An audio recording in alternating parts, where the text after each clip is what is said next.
So what I'll be presenting today specifically is the data analysis that I'm just finishing now of the data that I collected in last summer. I was granted a TCD field research grant, and I went to Peru for a couple of months, collected some data. I have a lot of flexibility, because COVID-wise, my plans could have changed, and they changed. But I managed to collect some data that I'm presenting today, and I'll be happy to receive any feedback in the end and questions, because this presentation will help me to prepare my doctoral proposal so I can go for a longer period of field work next year. Okay, so as you know, fires have increased, are more common nowadays everywhere in the world. The Dixie Fire is one of the biggest fires in the US. It grew 400,000 acres overnight. There were 1,000 people that had to evacuate. And along with other fires in the last summer in the US, had killed a good amount of sequoia trees. And same fires we heard of in other parts of the world, in fire-dependent and fire-not-dependent landscapes. So this brings to the discussion nowadays about what to do with this problem, right? In part, it has to do with climate change. In part, has to do also with fire suppression policy in many countries. In Western US, that fire policy, suppression policy for more than 100 years have led to the accumulation a lot of fuel in that region. So we're thinking of new paradigms. They're bringing now the discussion of the use of cultural burns by the native people. And that's something that is happening already in Northern Australia. But of course, there are a lot of challenges to implement them. The situation is not that different in tropical countries when there are a lot of landscapes that are not fire dependent. There's been also a fire suppression policy. In most of tropical countries, fire use is prohibited. But what we have there is that the drivers of these escaped or uncontrolled fires is actually anthropogenic most of the times.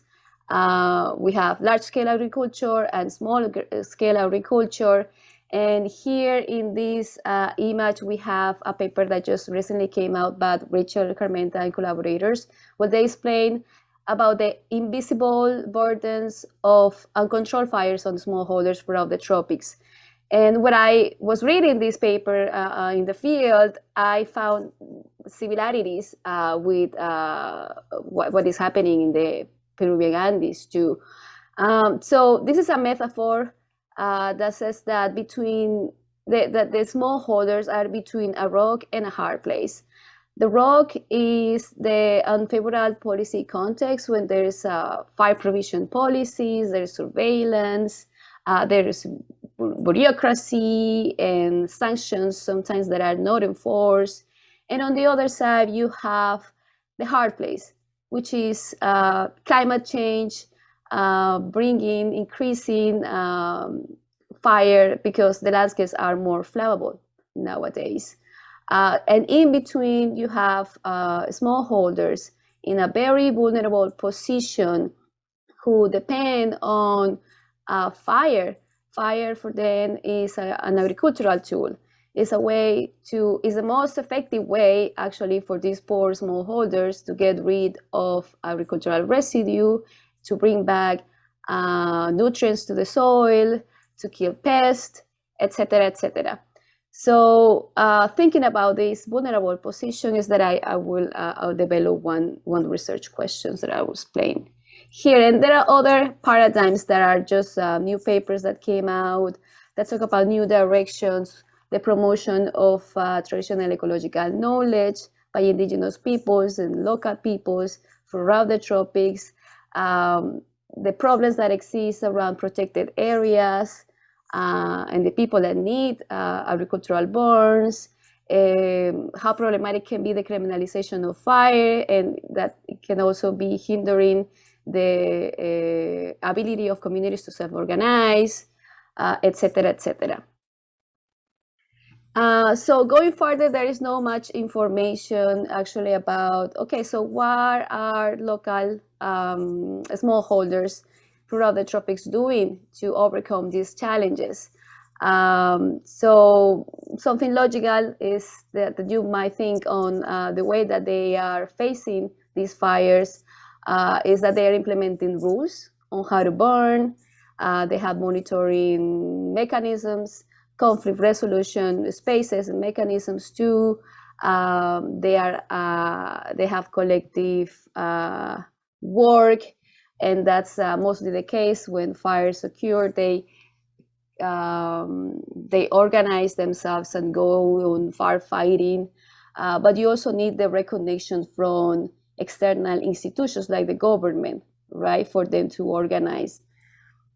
So thinking on that is that I found the Austrian design principles for self-organizing institutions, and I'm applying these ones, and I having the question of whether these design principles fit effective fire, community-based fire management. So again, we're talking about boundaries, congruence of local needs and conditions to the local context, the rights to participation, monitoring processes, sanctions, conflict management, etc., etc. So here I come with my research questions. First is to understand about these invisible burdens, and like to see how they are explained differently by different stakeholders, community people, NGOs, the government. Also, if these design principles, they fit community-based, effective community-based fire management, and if the criminalization of fire is hindering effective bottom-up fire management.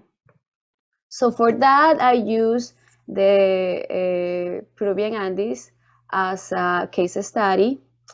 This is a landscape that is mostly dominated by native grassland and some cloud forest, but also exotic plantations of pine and eucalyptus. It's been a landscape that has been modified over millennia by traditional people. So I've been working with Quechua communities in southern Peruvian Andes, which is part of the Tropical Andes region, hotspot of biodiversity. A little bit of wildfires in Peru. So there have been some record of the fires, and their frequency have increased over the last couple of decades. And most of the fires in Peru are actually in the Andes, and in the south, especially in the Andes, because that's where we have a higher seasonal availability of precipitation. And most of the burns occur on the grassland. So I'll show you this quick video just for you to get a sense of the landscape, but also how people go and do the firefighting. It's not only the firefighters, but the community people, the local people that do the job. Fueled by tinder-dry forests and high winds, wildfires tore through thousands of hectares of open country in northern Peru. Local farmers and residents said there was little time to save belongings, as firemen did what they could. As you can see, it is not easy to deal with fire. It is our worst enemy. Farm and pasture lands were no match against the fire. Firefighters, local volunteers and park guards battled the flames, often without enough water. Peru declared a state of emergency in parts of the country. This will permit the national government to continue mobilizing people, resources, and equipment in order to confront these fires and attend to the population that has been affected. Fires also hit more than 5 protected natural areas, such as the Laquipampa Wildlife Refuge, home to South America's only native bear. the rare spectacled bear. Scientists say droughts in South America are more frequent and more intense, and this could be linked to climate change. In Peru, farmers were using fire to clear land for crops, getting ready for the rainy season. But the rains never came. A special brigade of firefighters, normally stationed at the Inca citadel of Machu Picchu, has been sent to tackle the blaze. The strength and extent of the fires took Peru by surprise. Authorities have accepted they need to be better prepared next time. Dan Collins, Peru. Fueled by tinder. Okay, so yeah, that's the reality. So more fires have inundated the news in recent years, and we can see always the local people joining on the firefighting activity, and they're actually on the front lines of the firefighting response. So over the summer, I conducted this pilot study that included participant observation on 4 Quechua communities and 22 key informant interviews with people from these communities, with people from government institutions and NGOs that have working away with these communities to train community fire brigades. I ask open-ended questions that has to do with what are the drivers of these uncontrolled fires, what do they think are the possible solutions and the actions carried out by their institutions, organizations, communities. Depends on the question depends on the person I was asking. So I kept these questions very open because as a pilot study, I didn't want to add any bias on me as an instrument of data collection. So this is something that I would recommend actually for a pilot study when you don't know much and there is not much information about the topic.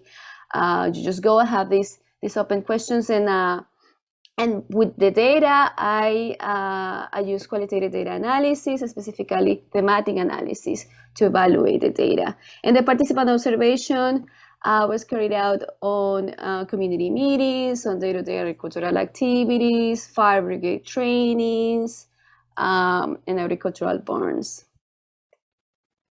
Okay, so what is thematic analysis? You have this transcript, they can be super long. So my interviews lasted an hour or a bit less. So you have all this data and you start coding. Sometimes you have codes in advance. In my case, I use the codes from the theoretical frameworks that I just mentioned, the burdens of uncontrolled fires and the design principles of Ostrom. But I try to keep the codes a little bit open, so I incorporate new codes that weren't explained by these frameworks. And I compare transcript by transcript to add new themes. So in the end, I ended up with various codes and things for these 2 frameworks that I will explain, and I will exemplify with a few codes that comes from all of these 22 people that I interview. Okay, so regarding the burdens of uncontrolled fires on smallholders, here I have again my conceptual framework that was adapted from the metaphor that I already explained. So I will go with the burdens. The burdens were especially mentioned by people from the communities. For example, and you can see the different colors here. If it's the community, it's in blue, it's yellow if it's from the government, and green if it's from NGO, etc. So people from the communities, they mention a lot of the burdens on the material and non-material losses, but also the impacts on human life of them going on firefighting. They take various risks by going on firefighting without the skills and equipment that they're supposed to have and under unsafe weather conditions. Like in this quote here, they went with machetes and brushes and against the wind. It almost burned us. Here in another quote, we have another comunero saying that after the fire got put out, there was somebody that needed to pay a fine was part of the community sanction. And they say, if you don't pay, we will send you to jail. So the person was super worried and went to a nearby city to work. So it's also another burden for the smallholders. It's like there's a land abandonment and social conflict after the fires occur. But there was somebody from the government who actually was for over 30 years a firefighter, to a volunteer firefighter that works in the government, that mentioned that there were people dying every year from these communities by trying to protect pretty much their livelihoods on going on firefighters and firefighting. And overall, most of the respondents mentioned that yes, the communities are on the forefront of firefighting response because of the lack of resources from the government. And I will go a little bit more on this, but firefighters, they don't get paid in Peru. They're all volunteers. So resources are very limited. And since most of the fires start on the communities in Peru, community peoples are the ones that respond first. Okay. Regarding climate change, again, as I said earlier, I didn't have questions about climate change. I have very general questions, and I let the conversation going on. But some people mentioned the effect of climate change, and there were people from the government and the NGO. From the government, again, another firefighters said, these fires have increased over years. We didn't have that many fires in 1991 as we have them now. Fuel is fully available now. Somebody from the NGO column on the issue that agricultural burns were not a danger like they were, like they are now.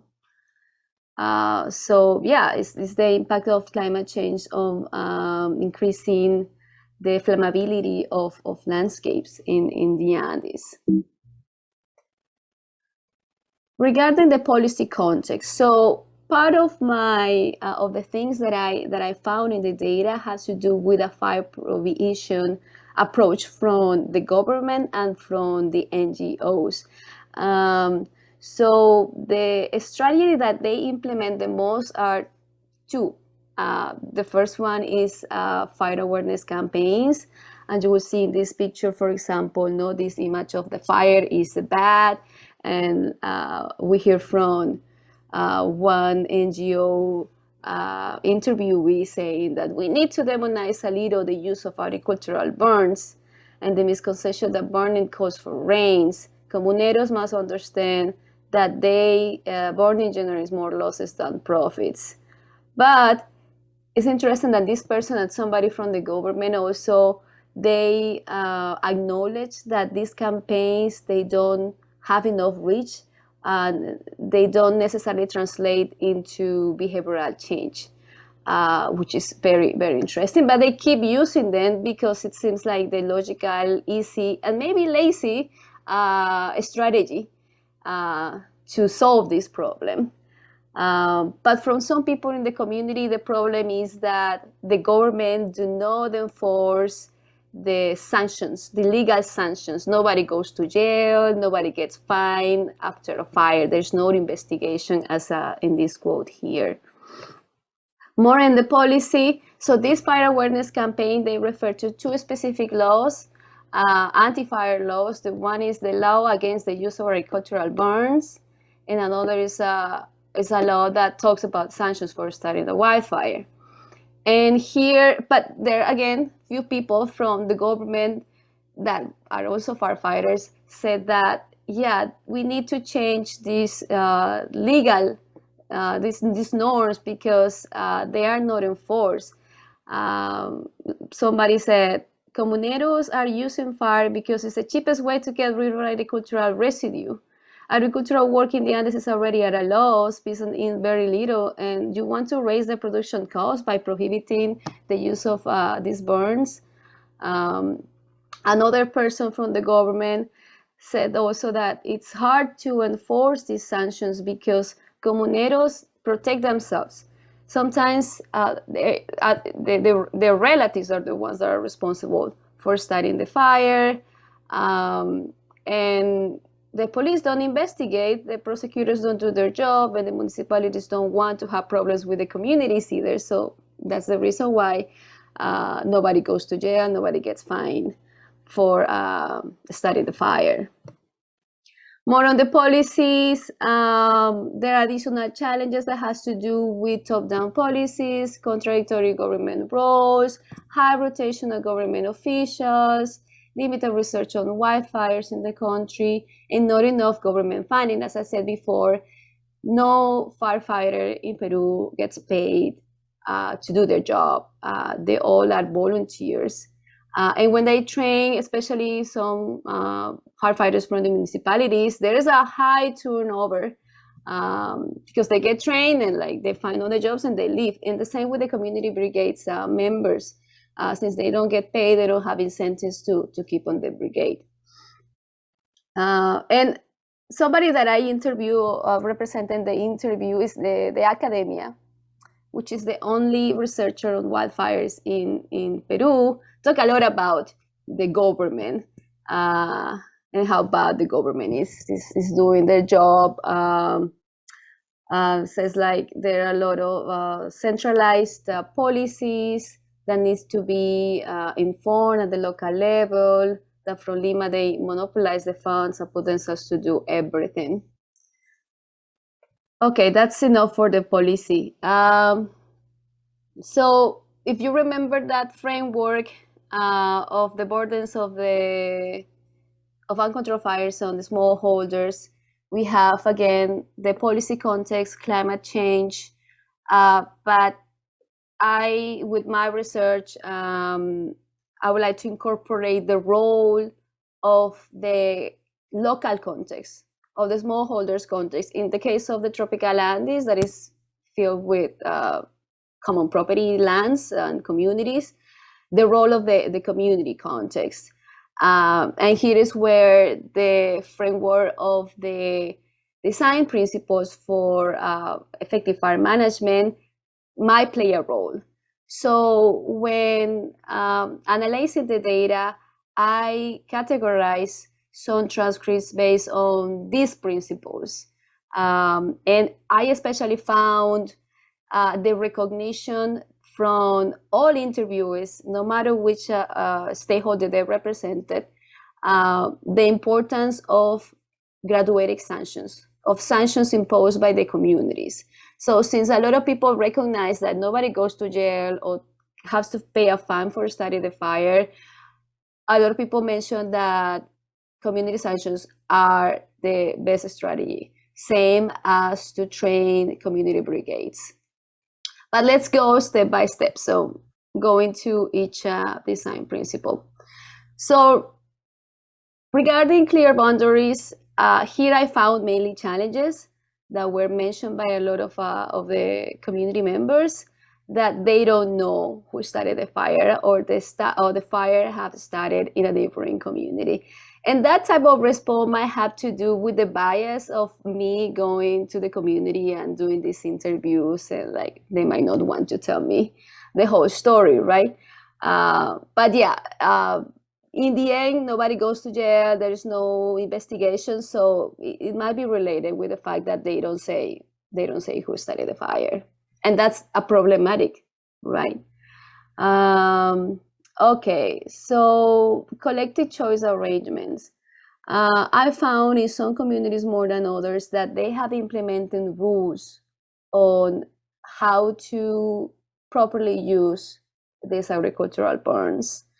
So in this community, for example, people need to get a permission to burn, and they can burn only at night, otherwise they'll be fined. And somebody from the government, somebody from the NGO that know about this experience, they kind of back up that position, say like, yeah, that's the way to go. For example, the person from the NGO mentions that everyone in the community go and put out the fires immediately. Family ties are strong. The family members go and help to put the fire, otherwise they will face sanctions is kind of describing what happens in this community. And somebody from the government says like, yeah, it's important. They ask for permission every time they want to burn to the president. That is in the community.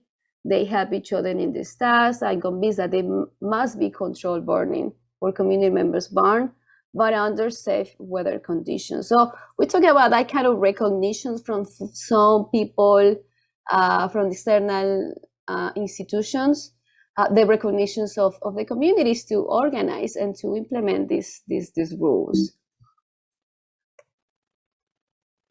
There's also some acknowledged recognition of the creation of brigades. Somebody from the government said like, some of these brigades, they act promptly, they have WhatsApp groups and they coordinate immediately with fire occurs. But again, there are challenges because they don't get any incentive on going on firefighting. Some members, they leave the city, or if they don't get trained constantly, you need to incorporate new members in the brigades. There is also some recognition of the organization power of the communities when they go on firefighting. For example, some community members mentioned that when there is a fire, we go, everybody in the community, the whole community, we go to put it out. And I was in a specific community when they have just occurred a fire and the day before, and they told me yesterday, 40 of us, we went to put out the fire. So that's the ability of communities, that they can organize themselves quickly and respond to fires when they appear.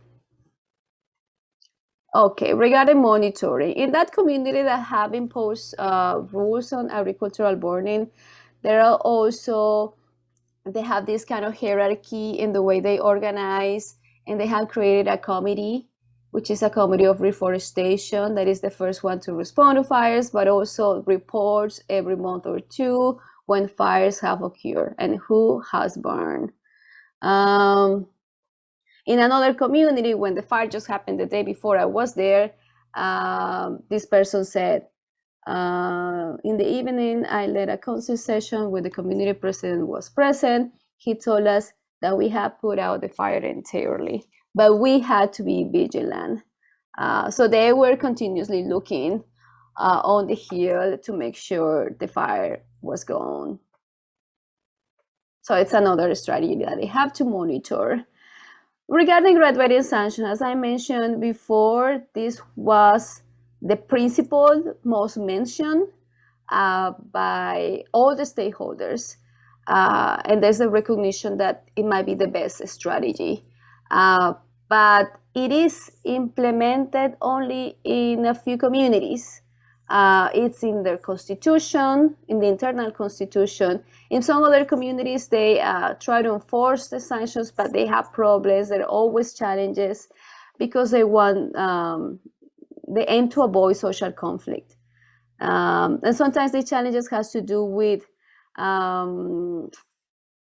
behave out of pity of some marginalized individuals in the community. Like, for example, they wanted to punish an old man that had started the fire.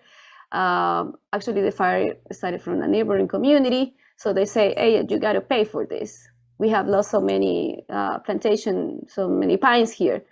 And the people from the other community say, okay, that person won't pay because he suffered burns himself, but we're gonna go and pay for him. So they did this collective work, and they planted about 3,000 plants in the other community. But they still, that is what it might be called a wave of graduated sanctions, right? And here we have examples of quotes from different stakeholders approving, recognizing the use of fines of two ways: fines for starting the uncontrolled fires, and fines for not going on firefighting, even like in this one. there is a fine for not joining us on putting out the fire. Because if we all didn't go in the community, it could have affected us all. Okay, getting close to the end here. Another principle is the recognition to the right of organizing by external institutions. And here we have quotes from people from the government and the NGOs. And this recognition comes in two ways. First, on the recognitions of the brigades, but there are some challenges, especially when it comes with the local government, that when there is a change on the district mayor, that recognition might not still exist. And then there is the recognitions of the community's autonomies. And I hear many voices about this. So for example, this government official said, what happens in the community is respected, and the judiciary does not interfere. Communal autonomy is respected. So in Peru, in general, campesino communities, they have some strong identity and recognition. And let me tell you, our president nowadays, our current president, he is a rondero. He comes from a campesino community. And he talks about the Rondas Campesinas, which is like a special committee within the campesino communities that they go on firefighting, but they play a lot of roles in the community: surveillance, justice in the communities. And that kind of message was used by our current president to kind of like say, oh, I'm strong, I come from the rural world, I'm representing the hardworking people of our country, etc., etc. So that recognition, it's the recognitions of the community autonomy is very strong in the Andes. Okay, so conflict resolution mechanisms, what I found is that in that community where the fire occurred the previous day, is that they organized an emergency meeting to determine the responsible for starting the fire. And I was there, they invited me to be part of the meeting. It was all in Quechua, I understand very little, but it was a long meeting where they just talk about this. And that talks about their fast response and importance of community sanctions for them. The nestedness as a principle has to do with like the different levels of governance in which community-based fire management is only in the bottom, but there is some kind of recognition of working in collaboration within the communities and outside the communities. Outside the communities, I have some quotes that has to do with that kind of collaboration. When there is a fire, they call us and give us information, then we coordinate with the firefighters and go to the area. This was said by a local government official. And then another person explained me that it depends on the magnitude of the fire. They keep it at the district level, the province, or at the regional or national level. Okay.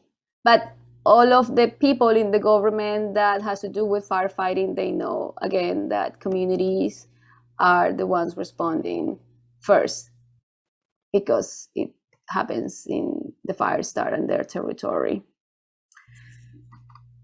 Okay, so regarding my final question, does the criminalization of fire use hinder local adaptation, local management?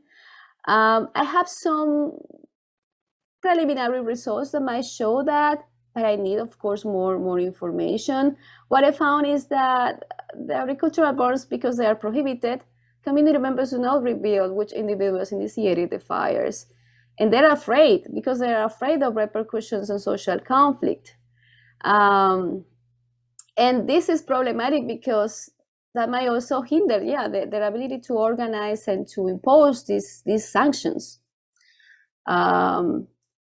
In general, widespread actions from NGO and government are fire awareness campaigns, and they don't seem to translate into behavioral change. And that's something that needs to be part of a multi-stakeholder conversation about this issue. Few NGO and government interviewees mentioned the borders of uncontrolled fires on smallholders, and not with the same emphasis as the smallholders themselves.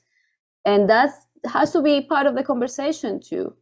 And future studies should examine whether an approach centered on risk management, climate change adaptation, and on water protection works better for preventing uncontrolled fires, rather than these fire prohibition policies that I explained.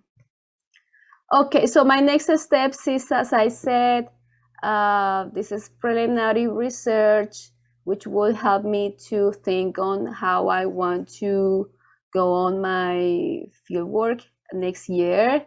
I want to incorporate a mixed methods approach with Q methodology and evaluating more communities, expand more time in maybe 2 communities next year, because as I say, there is some bias in me and the stranger going to a community and asking directly questions about fire, which is kind of controversial still, right? And I would like to incorporate towards the end of my project some participatory action research elements, as promoting the spaces where lessons learned between communities and other institutions can be shared. Okay, so I want to acknowledge for this presentation the TCD for the grant they gave me to do this project, my doctoral committee. I want to also acknowledge Becky Williams' class, Qualitative Data Analysis, who helped me a lot to work on this crazy data, a lot of transcripts, and all the institutions and the government, the NGOs that helped me connect with the communities and were part of this research.